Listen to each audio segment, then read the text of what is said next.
Voilà, magnifique verset de Ésaïe 41, 10. N'aie pas peur, car je suis moi-même avec toi. Ne promène pas des regards inquiets, car je suis ton Dieu. Je te fortifie, je viens à ton secours. Je te soutiens par ma main droite, la main de la justice. Ésaïe 41, 10. Quand tu connais ces versets par cœur, peut-être qu'aujourd'hui, tu te dis, eh bien, ok, ça me passe au-dessus de la tête, mais c'est quand tu es dans des moments de tempête et de vents contraires qui viennent contre ta vie que tout à coup ces versets prennent un sens parce que tu vas pouvoir t'accrocher dessus. On a vu hier dans Acte 16, eh bien, Paul et Silas qui sont jetés en prison et dans la prison intérieure avec des ceps aux pieds. Et je crois que c'est une réaction qui est assez exemplaire de ce qu'ils vivent et qu'on peut voir aussi dans le contexte face à la persécution, parce qu'au verset 25 d'Acte 16, vers le milieu de la nuit, Paul et Silas priaient et chantaient les louanges de Dieu, et les prisonniers les entendaient. Imagine ça, rien ne va pour eux. Ils sentent l'appel du Saint-Esprit qui les dirige dans une direction. Qu'est-ce qui se passe à l'appel même de Dieu?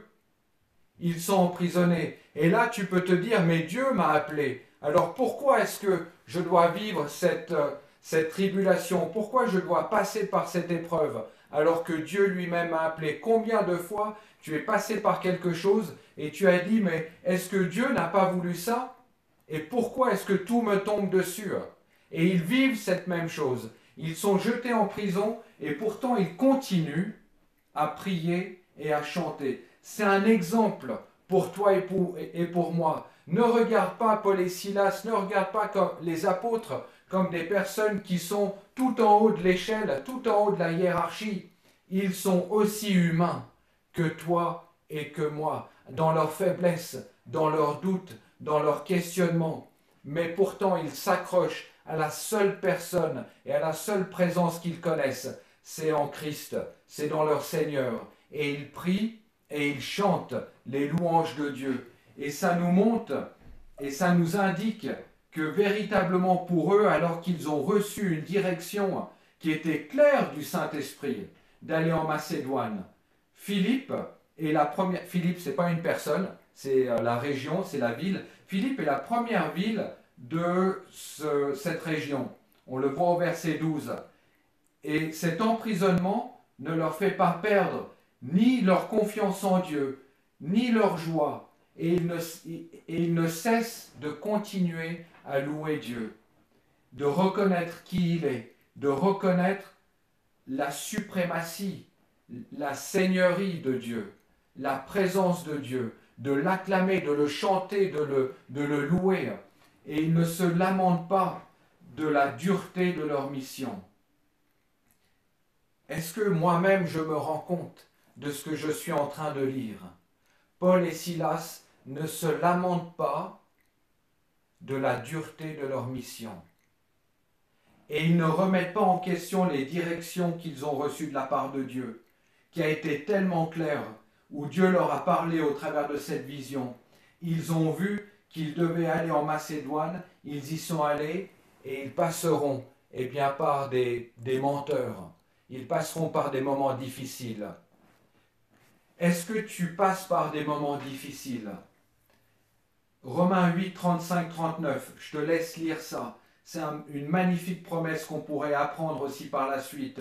Rappelle-toi que peu importe la difficulté, Dieu t'aime, sa présence est là dans ta vie et il a une promesse qu'il n'oubliera jamais pour toi. Comment est-ce que tu vis quand l'oppression, quand la tension est là, quand l'opposition est là dans ta vie? Et je pense qu'au travers de moments difficiles, c'est tellement facile de pouvoir dire « Eh bien, je ne peux pas le faire. C'est juste trop pour moi, ras-le-bol. C'est trop dur. Il y a trop d'opposition. » Et à la moindre opposition, on a une tendance à laisser tomber. Et regardez de quelle manière les apôtres ont pensé. Ils ont reconnu la grandeur de Dieu dans leur opposition. Ils ont remplacé le négatif, ils ont remplacé l'opposition au travers de quoi? De quelque chose de tout simple. c'est au travers de l'adoration. Ils ont commencé à penser différemment. Au lieu de dire « je ne peux pas le faire, c'est trop dur, c'est trop difficile à surmonter », eh bien ils ont remplacé ça en disant « eh bien au travers de sa force, je vais pouvoir y arriver. Je peux le faire et je peux l'accomplir parce que Dieu promet d'être avec moi. Rien n'est impossible à celui qui marche au devant et qui ferme la marche derrière moi. Il s'appelle Jésus-Christ. Rien n'est impossible à lui. » Tu commences à transformer l'opposition en disant « il y a une possibilité parce que Dieu promet d'être avec moi ». Et d'un autre côté, ils ne vont pas associer l'injustice de l'homme à la justice de Dieu. Et souvent on peut être tenté, quand on vit des situations difficiles, de se dire « pourquoi je suis dans une situation si terrible alors que je cherche à pouvoir obéir Dieu ? Pourquoi est-ce que les hommes sont-ils si injustes avec moi ? Pourquoi des choses fausses sont criblées sur mon quotidien ?» En fait, ils réussissent à séparer cette injustice de l'homme et leur relation avec Dieu. Écoute bien ça. Quel exemple pour toi et pour moi aujourd'hui. Ces hommes, ils sont comme toi dans leur faiblesse. Quand Paul dit « mais ma chair est faible, mais je veux tenir accroché à celui qui est mon sauveur. Je veux garder mes yeux fixés vers celui vers qui je cours. » Ils sont aussi faibles que toi et que moi aujourd'hui. Et surtout, ne laisse rentrer aucun de ces mensonges dans tes pensées. Et c'est l'une des clés. En fait, ils réussissent à pouvoir séparer. C'est quelque chose de très important ici. De séparer ce qui est de l'injustice des hommes à leur relation avec Dieu. Et combien de fois nous avons mélangé ce que les hommes nous ont fait en disant c'est de la faute de Dieu. Et on en a voulu. On en a voulu à qui? On en a voulu à Dieu, on en a voulu à l'Église, on en a voulu aux pasteurs, on en a voulu aux anciens, on en a voulu aux responsables des groupes de maison, on en a voulu aux parents, on en a voulu aux collègues, on en a voulu à beaucoup de choses. Souvent, nous avons tout mélangé et mis tout notre problème dans le même paquet. Et peut-être qu'aujourd'hui, au lieu de tout mettre dans le même panier, peut-être qu'aujourd'hui, il te faut, un peu comme cette corde à 3 brins, considérer que chaque brin est différent. Tu saisis ce que je veux dire? C'est qu'au lieu de mettre toute la faute sur Dieu, commencer à pouvoir cibler quel est l'ennemi qui est devant moi. Et ici, c'est une clé dans tout le travail qu'on peut faire pour pouvoir travailler dans le royaume de Dieu, peu importe où tu es investi.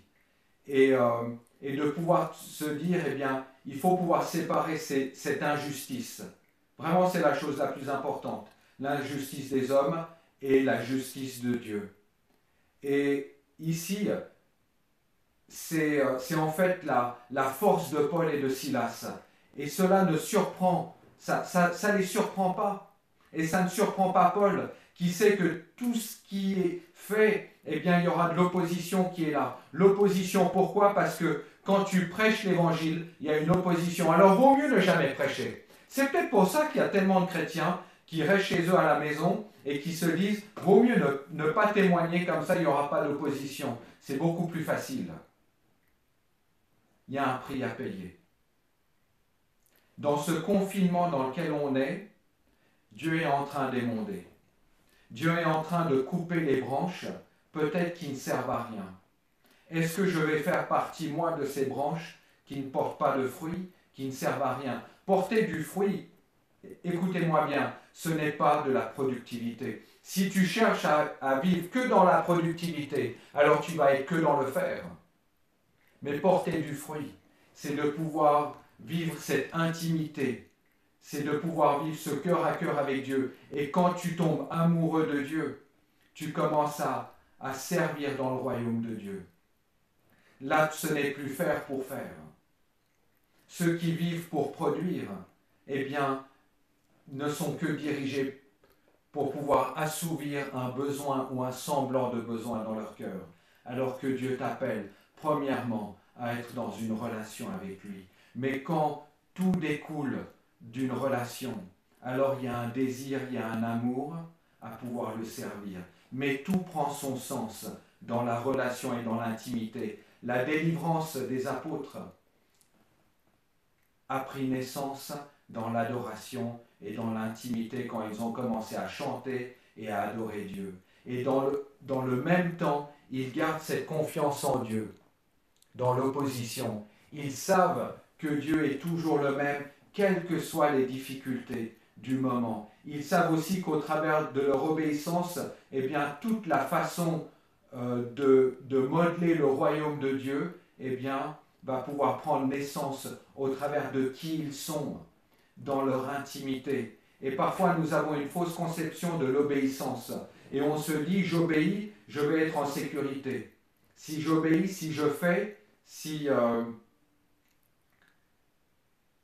j'active, si je suis dans le faire, alors je vais être dans la sécurité. Et tout se passera bien pour moi. Il y a une autre compréhension qui est présente dans les Actes des Apôtres et dans ce qui est écrit dans le Nouveau Testament. C'est la chose dont nous sommes sûrs, c'est que la volonté de Dieu va s'effectuer quoi qu'il arrive. C'est-à-dire que Dieu n'a pas besoin de moi pour que son royaume avance. Dieu n'a pas besoin de moi. J'ai trébuché là-dessus. Ça veut peut-être dire beaucoup. Cela ne veut pas dire que les choses iront facilement pour nous et que nous serons préservés par les dangers et toutes les souffrances qui vont venir, toutes les tribulations, comme je l'ai déjà dit. Ce qui est sûr, c'est que lorsque nous obéissons, le royaume de Dieu avancera. Et en même temps, Dieu n'a pas besoin de moi, mais quand j'obéis, le royaume avance, parce que je suis dans l'obéissance de Dieu. Que signifie être dans l'obéissance de Dieu ? Regarde déjà les 15 derniers chapitres qu'on a étudiés. C'est un chemin, c'est une relation. Mais la relation, quand tu tombes amoureux de quelqu'un, quand tu aimes quelqu'un, ne me dis pas que tu restes inerte. Ne me dis pas que tu restes assis chez toi sans rien faire. Quand tu es amoureux de quelqu'un, ne me dis surtout pas que tu restes dans un état de paralysie. Tout s'active en toi. Tes pensées se mettent à s'activer. Tu commences à penser à écrire des lettres et les mots coulent de toi comme jamais tu aurais pu les écrire parce que tu es inspiré. Tout à coup, tu commences à fabriquer des objets, tu commences à avoir une créativité dans la manière d'écrire, dans la manière de concevoir des cartes, dans la manière d'offrir des cadeaux, dans la manière de faire des surprises. Tout à coup, il y a une émulsion de tellement de choses parce que tout s'active, tout se régénère en toi, tu n'as même plus besoin de faire d'efforts. Est-ce qu'il en est de même dans ma relation avec Jésus? Est-ce que je l'aime à ce tel point où tout s'active, où rien devient un effort, mais il y a un tel plaisir? Et peut-être qu'il me faut redécouvrir quelque chose. Et de quelle manière peux-tu la redécouvrir? Eh bien, parfois, ça demande un effort pour y arriver. Parfois, cela demande de pouvoir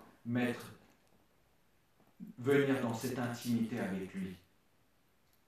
Nous voyons que Dieu est intervenu dans cette situation. Il provoque un tremblement de terre. Qu'est-ce qui se passe? Les portes de la prison s'ouvrent. Les prisonniers sont libérés. Pour le geôlier, c'est un choc énorme.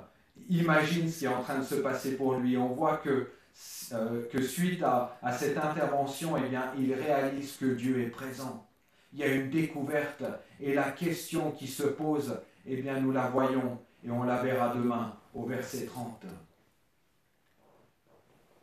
L'adoration, tu peux chanter dans toutes les circonstances de ta vie. Est-ce que tu es prêt aujourd'hui, là où tu es, à chanter, peu importe les défis qui sont là?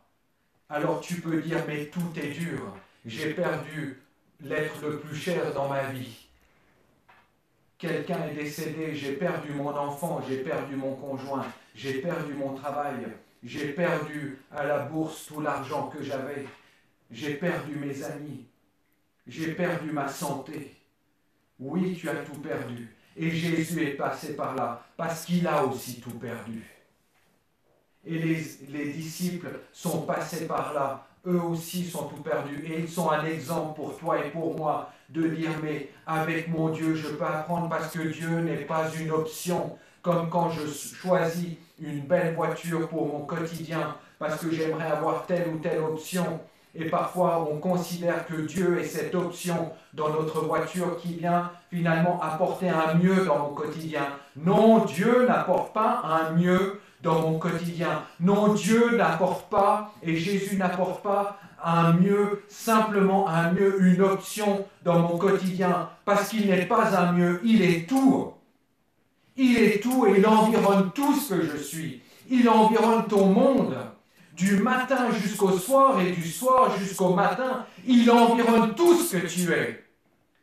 Il environne ton corps physique, il environne les chocs qui sont là, il environne le deuil que tu vis, il environne la maladie que tu supportes, parce qu'il a tout supporté. Et que dans cela, je peux dire Jésus-Christ est vivant dans là où je suis aujourd'hui, et je ne cesse de pouvoir déclarer, mais pour cela, je dois dire à mon âme, éveille-toi mon âme, confie-toi à l'Éternel, déclare ses bontés, parce que tous les psaumes de David étaient une déclaration, parce que David, dans toute sa faiblesse, ne faisait que confesser.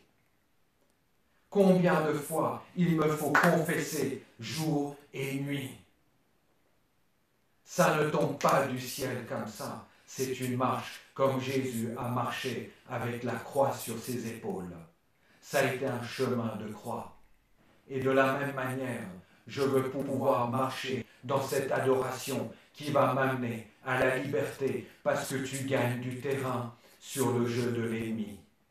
Alors Père, je prie pour chacun d'entre nous aujourd'hui en confessant que tu es celui qui va remplir mon quotidien. Et je décide aujourd'hui de pouvoir capituler et de te faire rentrer dans ma vie et dans mon adoration. Et je ne veux cesser dans ma faiblesse, parce que tu dis que tu viens dans ma faiblesse. Et en cela, tu nous acceptes et tu acceptes celui qui est faible. Tu ne nous demandes pas de porter des masques et de paraître, parce que tu acceptes celui qui tombe à genoux. Tu acceptes celui qui a chuté, mais à chaque fois tu viens et tu le relèves. Cela veut dire que tu acceptes notre humanité dans notre pleine faiblesse. Et aujourd'hui encore tu viens et tu nous relèves et tu nous dis, est-ce que tu es prêt à dire oui?